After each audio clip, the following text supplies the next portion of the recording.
ಆಗಿದ್ದಾರೆ ಅನ್ನೋದಷ್ಟು ಮುಖ್ಯದ ನೆನಪಿಡುವಂಥದ್ದು. ಅಂದರೆ ಎಲ್ಲ ನಾಯಕರು ಇವತ್ತು ಇಲ್ಲ ಅನ್ನುವಂಥದ್ದು. ಕರ್ನಾಟಕ ಬಂದರು ಸ್ವಲ್ಪ ಸಿದ್ದರಾಮಯ್ಯನವರು, ಅವ್ರ ನಂತರ DK ಅವರು ಕಾಣುವಂಥವ್ರು.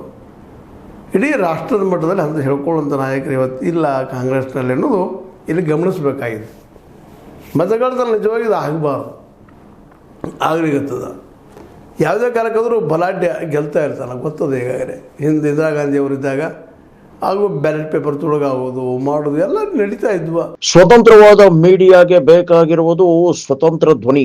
ಆ ಸ್ವತಂತ್ರ ಧ್ವನಿ ಉಳಿಸಲು ನೀವು ಮಾಡಬೇಕಾದದ್ದು ಇಷ್ಟೇ. ಅದೇನಪ್ಪಾ ಅಂತಂತಂದ್ರೆ ನಿಮ್ಮ ಕೈಲಾದಷ್ಟು ಸಹಾಯ ಈ ಚಾನಲ್ಗೆ ಮಾಡಿ ಹಾಗೂ ನಿಮ್ಮ ಧ್ವನಿಯನ್ನು ಕಾಪಾಡಿಕೊಳ್ಳಿ. ಸತ್ ಸಂಪ್ರದಾಯದ ಬಗ್ಗೆದಕ್ಕಿಂತ ಹೊಲ ಸಂಪ್ರದಾಯ ಅಂತ ನಮ್ಗೆ ಗೊತ್ತಿಲ್ಲ. ಇದು ಹಾಕಿಕೊಟ್ಟವರು ಕಾಂಗ್ರೆಸ್ಸಿಗರು.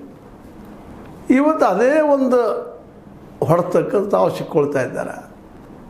ತಮ್ಮ ಕಾಲಕ್ಕೆ CBI ಉಪಯೋಗ ಮಾಡಿದರು ಇಂದಿರಾ ಗಾಂಧಿ ಅವರು. ಅವತ್ತಿದ್ದಂಥವುಗಳೆಲ್ಲ ಪ್ರಯೋಗ ಮಾಡಿ ತಮ್ಮ ವಿರೋಧಿಗಳನ್ನು ಹರಿಯುವಂಥ ಕೆಲಸ ಮಾಡಿದರು.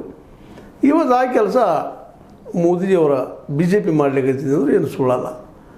ಈಗಂತ ಅವರು ಇಲೆಕ್ಷನ್ ಕಮಿಷನ್ ಹಿಡ್ಕೊಂಡ್ಬಿಟ್ಬಿಟ್ಟಿದ್ದಾರೆ ಅಂತೇಳಿ ಅನ್ನಿಸ್ತದೆ ಮೇಲ್ನೋಟಕ್ಕೆ. ಯಾಕಂದ್ರೆ ಅಂಥ ಆಧಾರಗಳನ್ನ ಇವತ್ತು ರಾಹುಲ್ ಗಾಂಧಿ ಕೊಡ್ತಾ ಸಾಕ್ತಾ ಇದ್ದಾರೆ. ಎಲ್ಲಿ ಏನು ಬೋಗಸ್ ಅದು ಹೆಂಗದು ಅಂತೇಳಿ 65 ಲಕ್ಷ ಮತದಾರರ ಒಂದು ಹೆಸರನ್ನು ಡಿಲೀಟ್ ಮಾಡೋದು, ಅವರ ಜಾಗದಲ್ಲಿ ಮತ್ತಾರು ತಂದು ಹಾಕುವಂಥದ್ದು, ಇವೆಲ್ಲ ಗದ್ದಲ ನಡೆದಿದ್ದು ಸುಳ್ಳಲ್ಲ ಅಂತ ಆರೋಪ ಕಾಂಗ್ರೆಸ್ಸಿನ. ಮತ್ತು ಅದಕ್ಕೆ ಸಾಕಷ್ಟು ಪುರಾವೆಗಳಿಸಿದ್ದು ಅವ್ರು ಒದಗಿಸ್ತಾ ಬಂದಿದ್ದಾರೆ.